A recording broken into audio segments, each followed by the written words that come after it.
So, yeah, ladies and gentlemen, welcome to another edition of the RGM podcast with me, Carl Maloney. How are you doing? You all right? That guy.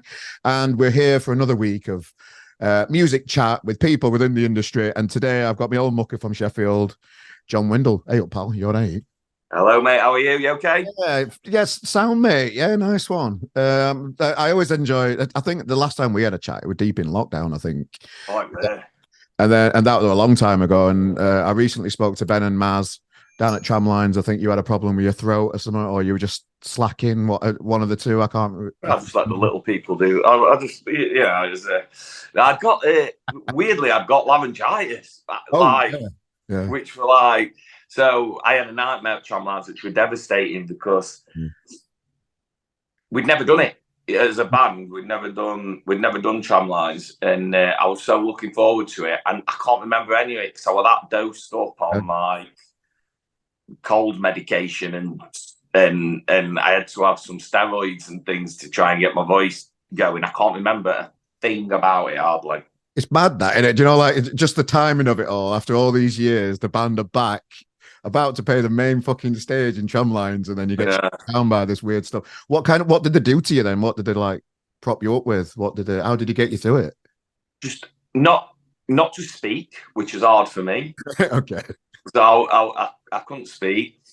I had to have like all the usual cold stuff, but then some steroids as well for 3 days to try and not like weren't injecting them or anything. Yeah. Like Okay, all right. you'd think I would if you saw me willy, but yeah. So I just had to have like some steroid medication for my throat to try and calm it down.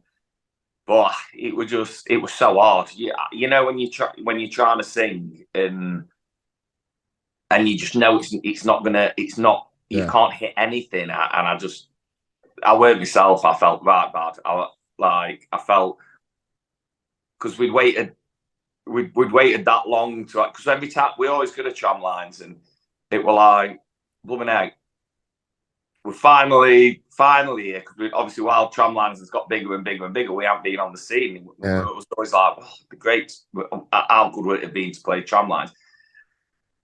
Get the opportunity, and I got Yeah. laryngitis. It was flipping insane. So there were no way it weren't going to happen then.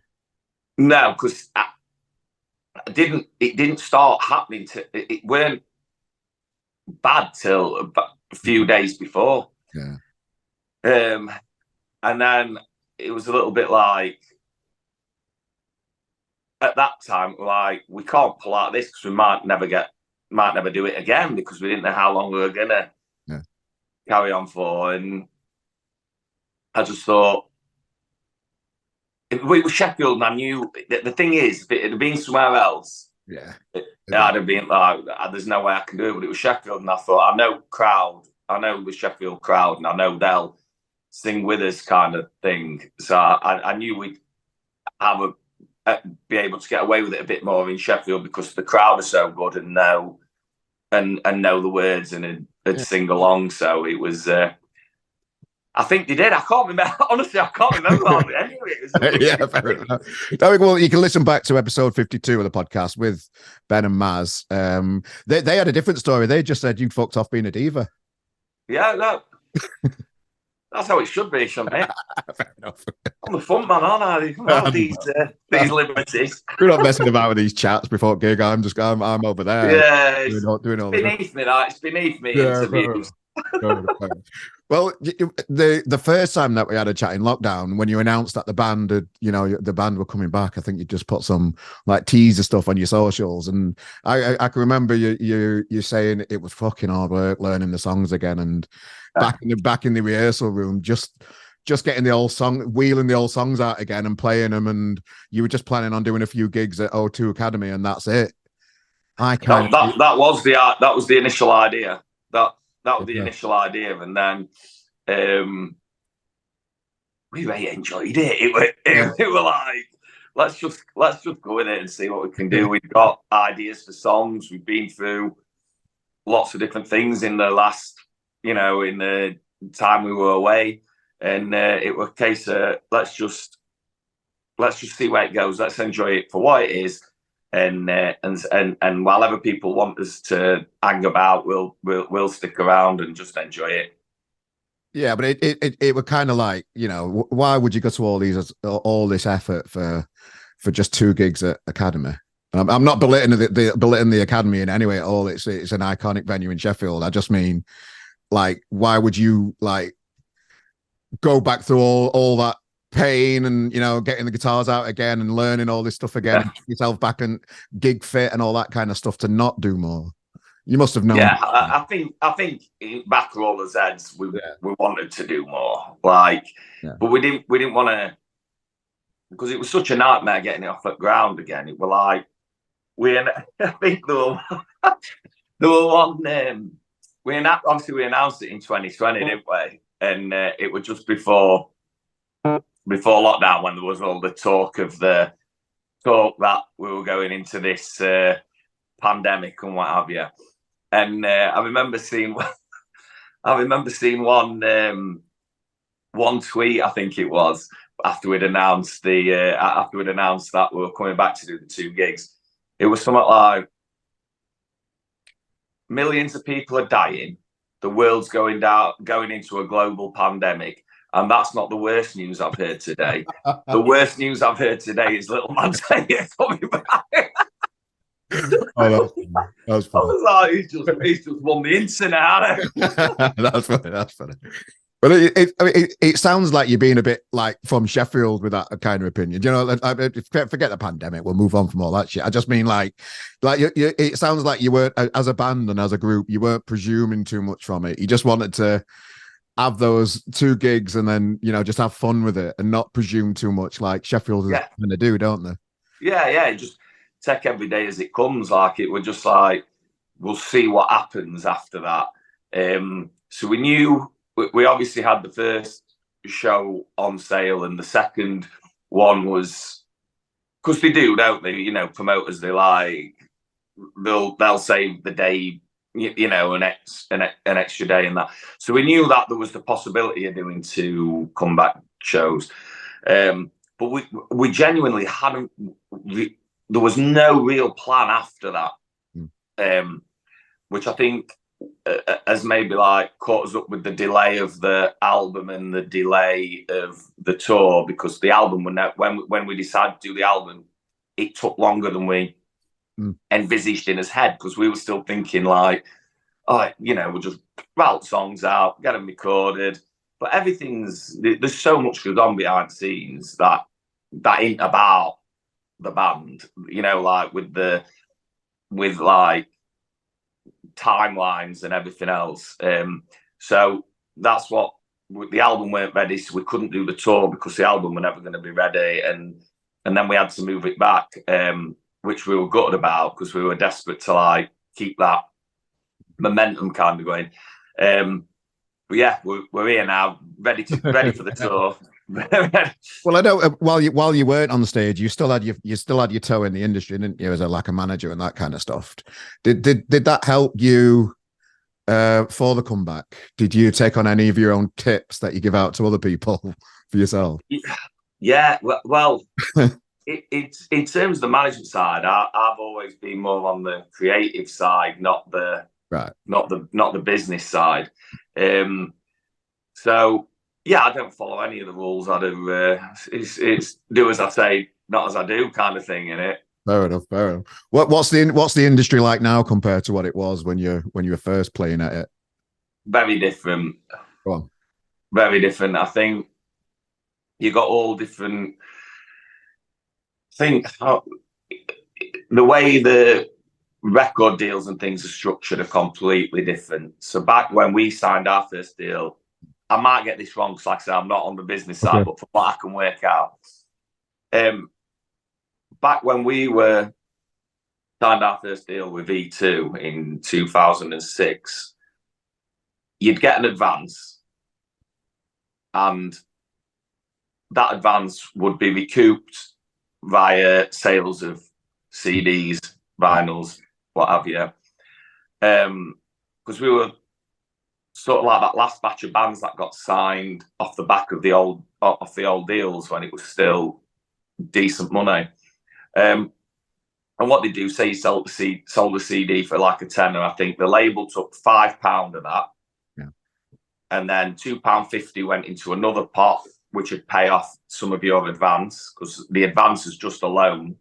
I don't think you don't have to pay it back unless you've made the money, to be fair. And £2.50 would go to the band.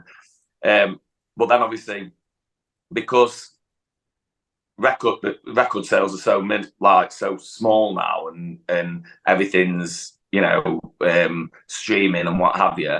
I think the record labels start to do this 360 thing, which is where they take a little bit of everything. So they'll take a little bit of your royalties, a little bit of your merch, a little bit of your ticket sales, a little bit of everything, so it's easier for them to recoup. And obviously the advances aren't what they were then. And then I think the other thing is, a massive thing that I've noticed is how different it is. It's all about playlists and getting the right playlists, and rather than so as much as back then it'd be like, got to get Radio 1, we've got to get Radio 1 because we've got to be on the radio, we've got to be on MTV. And now it's more like I say, getting the right playlists, and the younger kids who are great behind who are great behind us and advise us and help us, showing us how to get us music in the right places and be seen in the right, like all the content, like online content and things like that we might not necessarily have thought about as much back in the day. So it's a lot more about where you're positioning everything and the run up. So, I mean, when we were doing it first time, you'd have like these mad packages where you'd have the same single but with 3 different B-sides on each one. So you're having to write track after track after track, and half of it was just like throwaway rubbish, but just because it was something different, and they'd all count towards the chart position. Whereas like now it's kind of, I think it's a bit more real now. I think like it's a bit more like what you see is what you get with the bands. Whereas back then you could, everything would be manipulated slightly. Yeah. How do you get on the right playlist? What's that process? I haven't got a clue. Yeah. Oh. I know it's like, because like a lot of people watching the podcast, or like they might be new in a band or whatever, and they're always banging on about playlists all the time. Yeah, and playlists will get you more listens, it'll get you more streams, it'll get you more. You might pick up fans in different pockets of the country, I suppose, where you can plan a gig and that kind of stuff. So that's great, isn't it? That's what you want. How do you fucking do it? Do you know? I haven't got a clue. I mean, like, you've got people who can go and plug to playlists to like your Spotify thing, but it's not like being a radio plugger where you go in, and I think they look at stats and stuff, which is so hard for new bands. Yeah. What stats has a new band got? Yeah. Do you know, like, you could have a brilliant band with like, who could be the next flipping Beatles or something, and how they gonna get out there? You just hope that in the beginning the music shared, people start getting into the music. I suppose it's more like back in the day, if you've got enough people talking about you, then your stats will go up. All the I suppose like people look at how many. Well, I don't actually know now, because it's that easy to like buy followers and stuff like that. You don't know what's real and what's not, but I presume they have a way. But it's way beyond me, that stuff now. No, but yeah, you just get other people to sort all that boring. Yeah. Don't blame me. Well, I know, like you had quite a bit of down. How long was it that you weren't a band? When did Little Man Tate finish the first time? What year was that? In 2009, and came back. Ended up being 2021. Go on, how's your maths, Carl? 11 years? 12 years? 2009 to 2000. 12. Should have been 11. Okay. But ended up being 12. Yeah, because of pandemic and that kind of stuff. So how much did you like miss it? You know, like, because I can remember speaking to you and you were like, oh no, I've had enough with that kind of stuff. You know, I can imagine the industry can make people a little bit jaded, I suppose. I'm not speaking for you. You can say how you felt about it, but when you're out of it, how much do you miss it, and how long does it start to feel like, you know, I want a piece of that again? Talk us through time. Yeah, initially not at all, because we obviously we like you say we were broken. We were like flipping out. This isn't what we thought it was all about. Then about 5 years in to not doing it, and you're seeing other bands doing. You're seeing other bands that were probably at the time no bigger than we were at that time, when we thought that we'd gone as far as we could, go on to like really establish themselves. And it was a little bit like, if we'd have stuck at it, because I mean, back when we split up, for example, like the Cortinas, we were probably just a similar sort of size band, and we, rather than doing what we should have done and carried on, I think we bottled it a little bit. We were young, we bottled it a bit and thought like, oh, we don't want to be this band who fizzle out. Whereas really the mentality should have been, you know, what can we be? Where can we go if we stick at it? You know, when you're in at that level, you're only one big single, one really good song away from really jumping up the ladder. And like, so I do look at bands like the Cortinas and things and think, where could we be had we not bottled it, if that makes sense? So how long did it start to feel like that you think, I'm getting an itch again for it? Like, when can you remember that moment when you thought, I might give Maz and Ben a ring? I can remember the moment I knew that we had to, that we weren't gonna, everybody would. I can remember the moment that it was like, right, we're doing it and we're not taking no for an answer from anybody. And it was 2019, and it was just like, because we'd had offers to come back during the time, and then towards the end of 2019, for some reason I'd just got this itch to do it, and then come January 2020, all the stars kind of aligned, bar what we thought were coming, what we didn't see coming. I was like, normally it was always me and Maz that didn't want to do it. Either Maz would want to do it and I didn't want to do it because it weren't right time, or I'd want to do it and Maz didn't want to do it because it weren't right time. And Ben and Dan were straight on board. Maz were like, oh, I'm not sure, some things are best left, left with the memories and everything. I'm like, look, it's now or never, basically. If we're not gonna do it now, it won't happen again. We won't get the opportunity to do it again. It'll have gone too far. So Maz jumped on board, and then we were just like, let's do it. So it's just staying in the timeline a bit. That's the time when we last had a chat, when you just started rehearsing again, playing those old tunes again. So how did it feel to be back on stage doing those 2 gigs in Sheffield? Oh, mate, amazing. Amazing. It's like, playing gigs are amazing, obviously. Like, you get whether you're playing in front of 20 people or 2,000 people or whatever.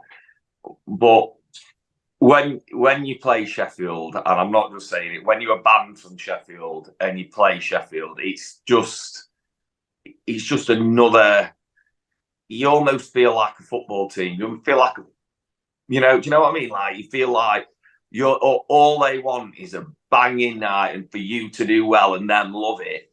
And the atmosphere when you're a Sheffield band playing Sheffield is there's nothing I can't explain to you the buzz you get, and you lose yourself and you look and you're right proud of all the people that are there, not just please yourself. You like look and you're like, wow, you're still there, and there isn't a better atmosphere than a gig in Sheffield. I can imagine that. So the 2 gigs at the O2 happened. What did like the week after that? Like, what kind of conversations did you all have as a band like the week after that, or month, or whatever kind of time it took you to regroup and have another conversation about stuff?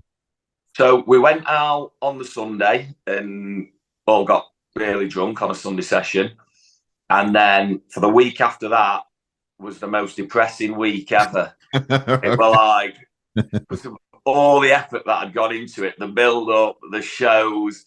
The Sunday we were celebrating what a great, weekend it had been.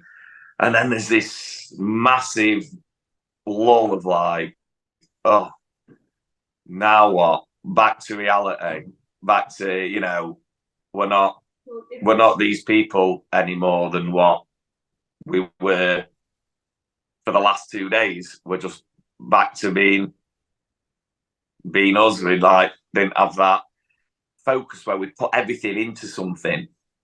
So then over the weeks that followed, there were other offers came in, options to do stuff, a plan put in place if we wanted to do it, and we were like, who are we kidding? We it's not us to not be Little Man Tate. We've spent too long not being Little Man Tate. Let's be Little Man Tate properly again.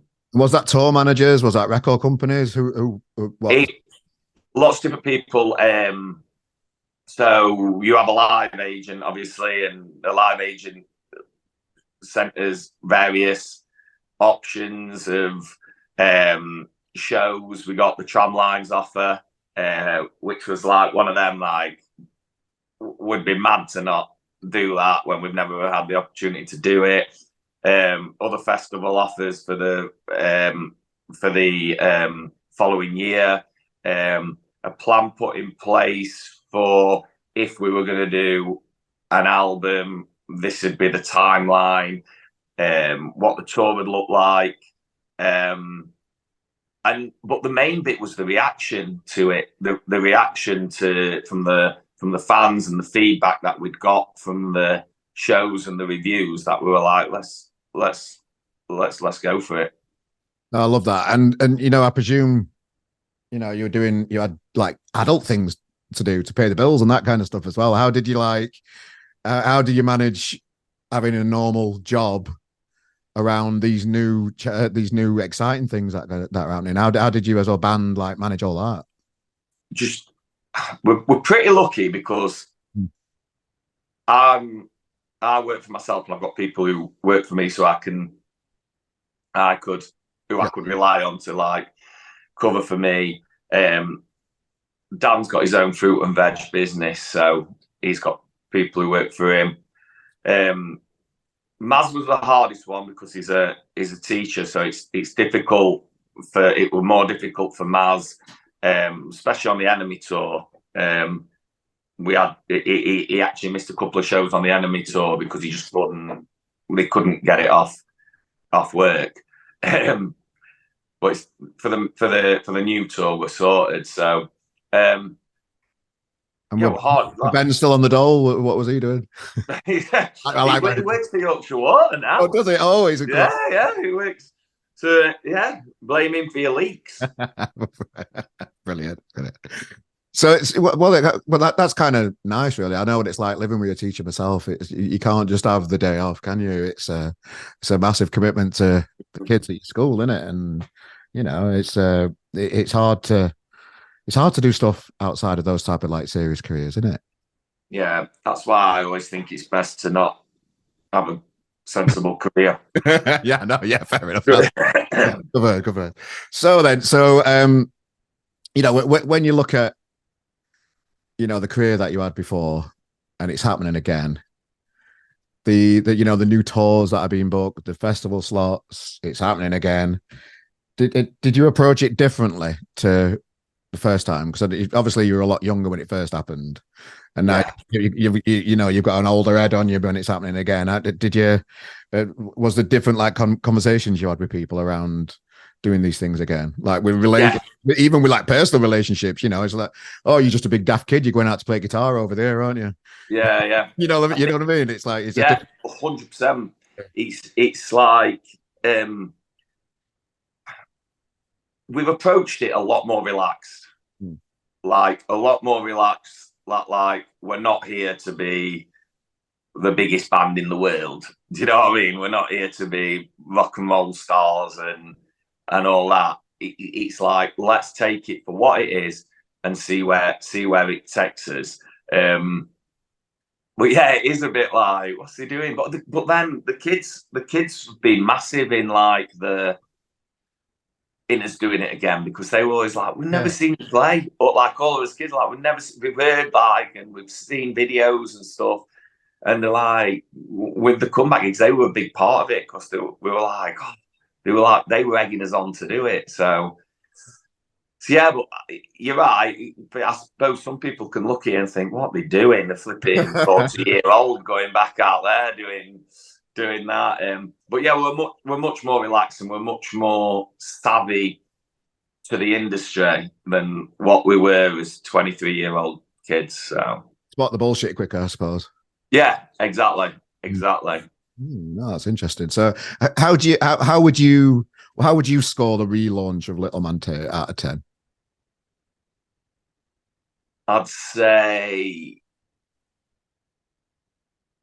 8 out of 10. So I'm knocking 2 points off for the laryngitis at Tramlines. Okay, don't beat yourself up about that. So right, okay. So 8 out of 10, you're back then. So this is happening now. So this is it. So Little Man Tate are going to be around for a long time. I know you've just announced the album. You've got this big tour in October coming up with my mates from Viva supporting you. Shambolics as well, I can see you supporting you. Yeah. They've been around a long time. They're good lads. And all the young as well are playing in Manchester. Yeah. So like, how do you prepare for these big exciting things? What do you do differently now to what you did before? Just less booze?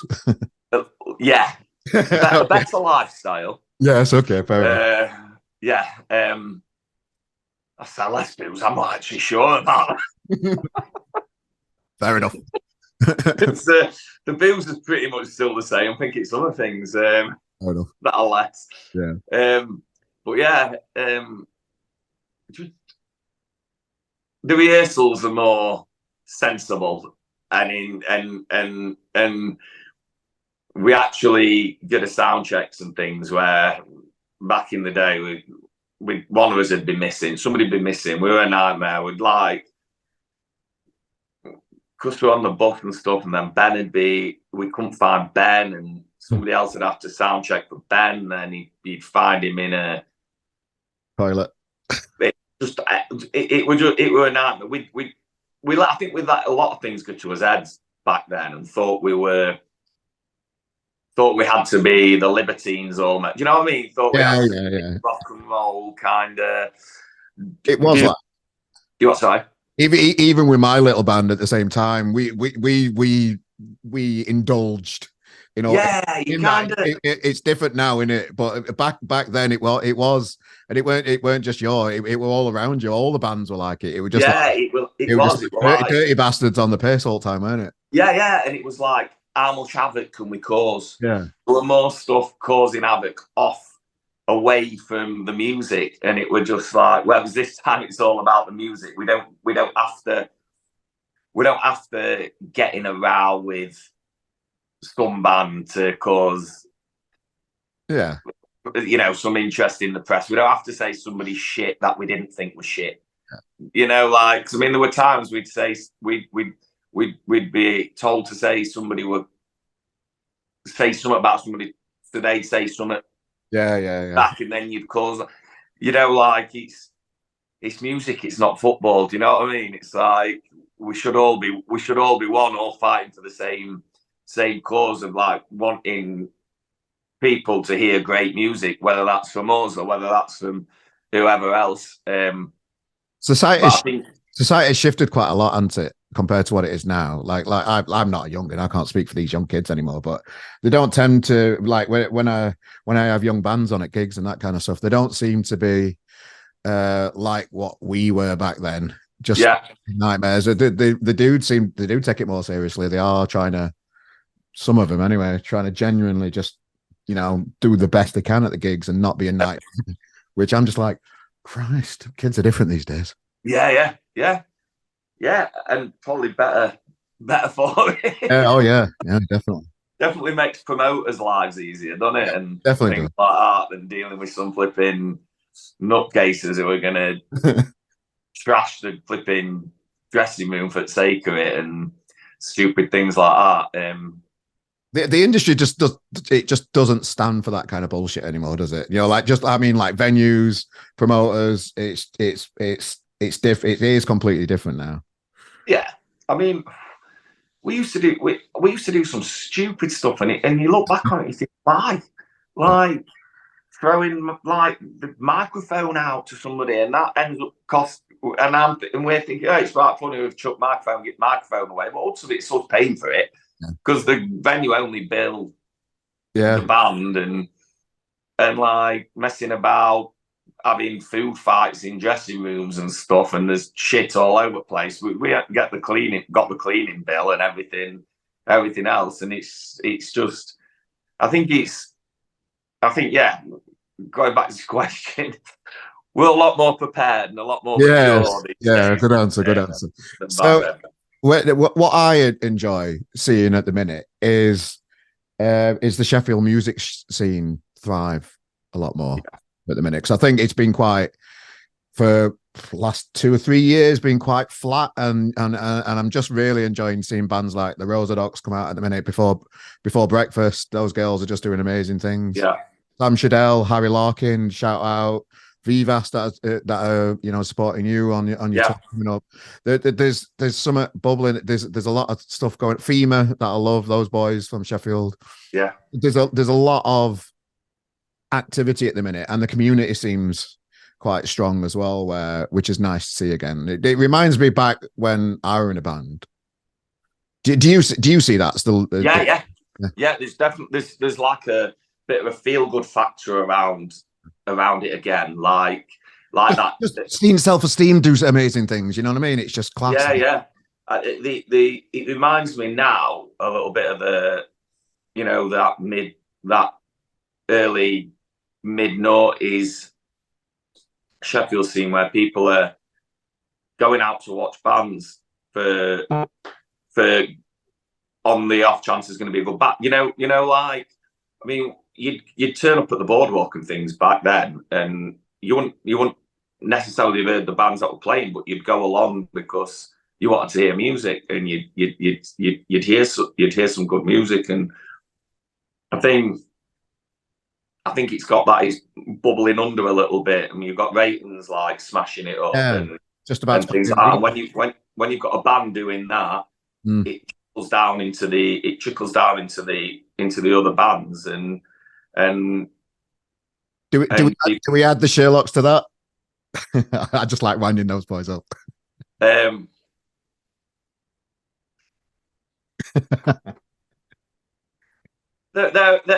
been around a while though, haven't they? Yeah. Okay, fair enough. Okay, we'll let them off. They're like, it's like, put me on the spot there, haven't you? No, it's okay. I've been a shit now. No, we've had the lads on the podcast, and I've spoken to them recently. I wish them all the best for they got in top 10, having a top 10 album. You know, that's an amazing thing, isn't it? I do think they take themselves really seriously, and I think sometimes that can create like opinions on people. But you know, let's get a little man Tate Sherlock's war. That's it. Get some press on. Everyone's bored of the John and Reverend wars. He's one of my. The thing is, as well, he's one of my really good mates. He's such a lovely bloke, John, and he's. I've told you before, our kids play for the same football. Yeah. Football club, and I take our under-13s, he takes our under-8s, and he's a lovely bloke. They're just a lovely family, and we do have a laugh about it now. Like, what were we doing? Like, just saying, like, but the funny thing, the brilliant thing is, the funny thing now is, my kids are massive Reverend and the Makers fans. Oh, yeah. So like, after Tramlines, I messaged him after Tramlines because as much as I love Reverend and the Makers, and we go and watch them when they play in Sheff and stuff. Well, I saw you just before. Well, last time I saw you in real life. Yeah. Yeah, we were down at a gig, yeah. But after Tramlines, I've just got all kids marching around house singing Reverend and Makers, blasting out thing. But I love it. I love, like, it's funny how you think, like, that we had that little bit of daftness when we were younger, but now, like, my kids love him and are massive fans, and to be honest, my wife's a massive fan, and I just think, as a front man, there's nobody better, apart from me, obviously. Okay. But as a front man, he's brilliant, and yeah, he's a good mate. So all that sort of it's fun. It was fun though, weren't it? No, I do look back on those days and think, oh, that was just fun. Yeah. Brilliant. So so the Sheffield community scene. So yeah, like the big boys, like you guys now. It's great to see that you're supporting bands like Vivas and having them as a support slot. You know, give them those stages. I know they recently supported Def Leppard and that kind of stuff because they've got links with the band and stuff. But just giving bands like Shambolics that have been around for a while. I've known about that band from Scotland for a long time, and they're an amazing band to have support. Yeah. How do you pick your support bands? Is it a decision you make, or is it somebody else's decision? That for this we got given. Obviously, we're aware of bands because obviously we still listen to music and new music and stuff, and then we get given. So obviously, we can't just go out and go, we want as mates supporting us. Yeah, we can't just go, oh, we want, for example, like as drum techs, Chatfield's drummer. We can't just go out and go, we want Chatfield to have the tour support because there's a lot more politics come into play and stuff. Like what? Like what? Are they going to contribute to the sales of the gig, all that kind of stuff? All the business? Is it businessy stuff? Not so much that. I suppose if you're playing like a massive tour, you're going to want a band who are going to contribute a lot to the sales. Whereas like that's not really where we're at. So I think we'll do with the size venues we're playing with genuine all right ticket sales wise. But it's more like bands have agents, and then you have bands. How do I explain it? I'm rubbish at explaining this. So like you've all got an agent, most bands, and then they may have a band that they want on with you, or the manager's a promoter at somewhere that maybe runs a festival, what have you. Okay. So there's lots of things that come into play, I think, for bands. That isn't the case in the case of when we picked our supports, but in general within the industry, it's very much. Say for example, Viva's agent had Coldplay or something like that, and then Viva's agent would say, well, if you put Viva's on with Little Man Tate, and there's a chance Little Man Tate would get the Coldplay support, you know, like things like that. That's the politics behind it. But that wasn't the case in this case. We were given 5 or 6 bands that would that wanted to do the tour, and we listened to them all, and obviously we picked what thought would be good bands to make the shows good shows, because you got, you know, people aren't just there for the main act. People want to have a night, you know, have a night of it. So we picked bands that we thought had suited our fan base, and it's good for the band. So it suited the people who are coming to see us, rather than, like, you know, we can't just put on like some folk band who were going to play before, because it's probably not what our audience are kind of. So for us, it was just a case of picking bands that we liked, who we thought would make it a good night. Was there something going on with when you spotted the Enemy then? Because when I first saw that gig announced, I thought, well, you're probably a similar kind of size to that band. It felt, just looking from the outside, it looked a little bit strange you supporting them on a tour. I think, for me personally, that was just we got offered the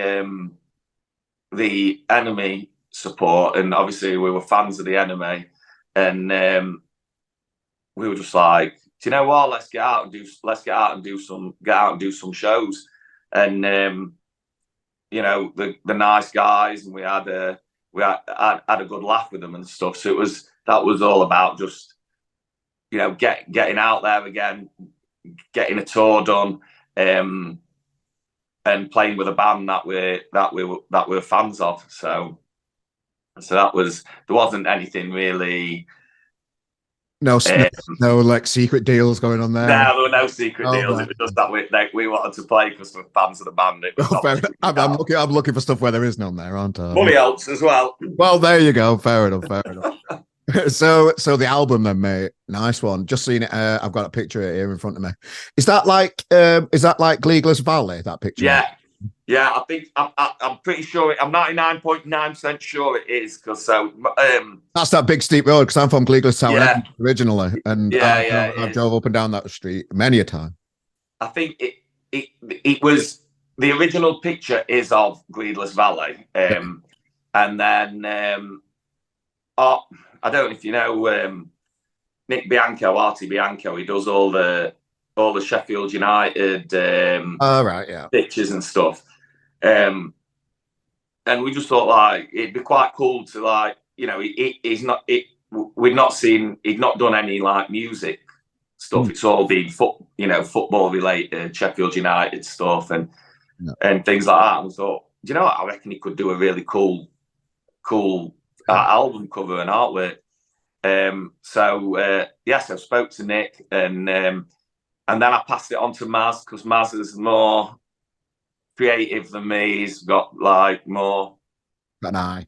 Yeah, and him and Nick went through 5 or 6 various Sheffield scenes and roads and places, and then eventually decided that looked good because you can see the city, and it was so yeah. How many times did it get you to approve just the picture of you in it? Why have I got breasts? that's none of the others have got breasts. There's only you wearing white though, so white's probably not as complimentary. No, it's not. I've got to stand out on the front, man. Oh right, okay, fair enough. But I don't know why he's giving me. I need to speak to about that. It's muscle, mate, and you're grey in it and all. I don't remember being grey. Oh, you are grey now. Well, funnily enough, I'm going to have them took out before tour. Oh, are you? Are you going full, like, what's it called? Are you dyeing your hair before the tour? Are you going for it? Well, I would use some just for men, but my stepdaughter's used it on her eyebrows. Right, there you go. Fair enough. So I ain't got none of that left. Otherwise, do you worry about it getting a bit greyer? Because I'm the same. You know, I'm grey now. That's it. That's me gone. You are. I think I've just got to embrace it now. I ain't got money to keep that. I ain't got money to keep dyeing it, have I? And have you got new teeth? You've got shiny teeth there as well, mate. I'm just having a go at you here a bit. I've not got new teeth. I've been trying. I want to whiten them. Yeah. Okay. Yeah. Me too. But I don't think this helps. Right. Fair enough. That's. Well, it's better than fags, isn't it? Yeah, definitely. I love it. And just sticking around on the album a little bit then. So, what was the process writing the album like for you and the lads? Is it hard work? Is it harder? Do you know what? Very, very different to any way we've done it before. Because what we used to do, we'd go in the rehearsal room, get the song to what we wanted it to sound like, go into the studio, record it. This time we've worked with Martin Smith, who's worked with like Gomez, Richard Ole, Jarvis, loads of well-known artists. And we went in and we wanted to approach it slightly different. So we went in with the songs in the most basic form and produced them up, kind of thing. Whereas we've never done that before. We've always just gone in and recorded as live, and that's the song. Whereas this time, it was just like, well, would this work? Would this work? Let's try this here. And it's the first time we've been produced, if that makes sense, like properly produced. They've got strings and stuff. On one song. Yeah, I thought you would do. You've got to. Yeah, on one song. Well. You can't do your third album without any strings, mate. Fair enough. Textbook. How do you manage like the order and the quality control and what goes in and what don't go in with it? How's that?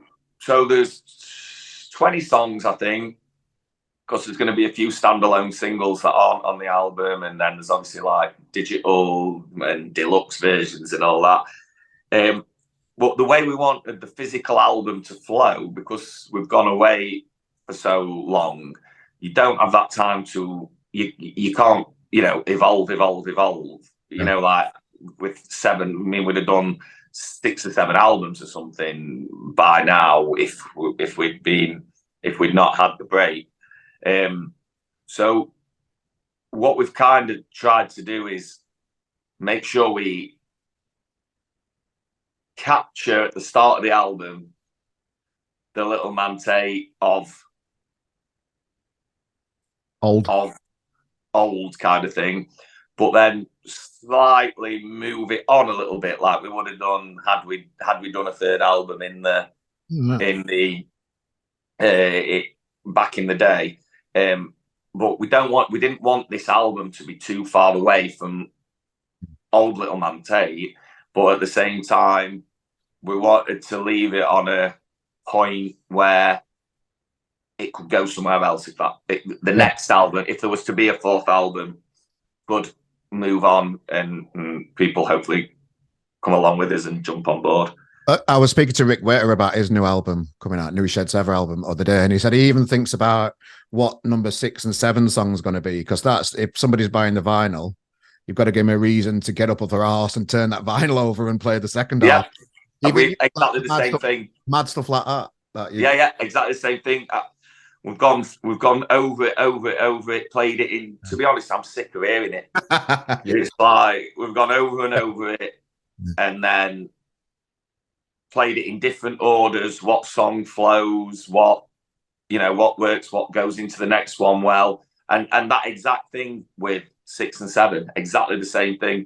But ours would be 5 and 6. So we've only got 10 songs on it. Yeah, well, I really appreciate you joining us today, John, and discussing the new album. There's going to be a description, a pre-save link that'll take you to pre-save the new album in the description of this podcast too. So get yourself involved, people, if you're watching this or listening to it wherever you are. And there's still a few tickets left for the tour, the October tour as well, mate. So if somebody's not pressed the button yet on the pre-save or the tour, what would you say to those people to make them do it? The support bands are fantastic. Yeah. Check them out. Don't miss. Don't even if you're not bothered about seeing us, go and watch them. It'll be a good night. Oh, mate, John, thanks for your time, mate. It's always appreciated. Always end up catching up with you. I'll see you down at the Academy on the 21st of October. You've got Newcastle, Manchester. In fact, Manchester, Ritz. I love Ritz. Yeah. I live in Manchester now. I might come to that one instead. But yeah. Give us a shout. I'll give you a shout, mate. Yeah, and thanks again for joining us. Good luck with the new album. You've got to give us a good review. You've got to give us a good review if you. I don't write stuff, mate. I'll bring somebody with me that'll do all that.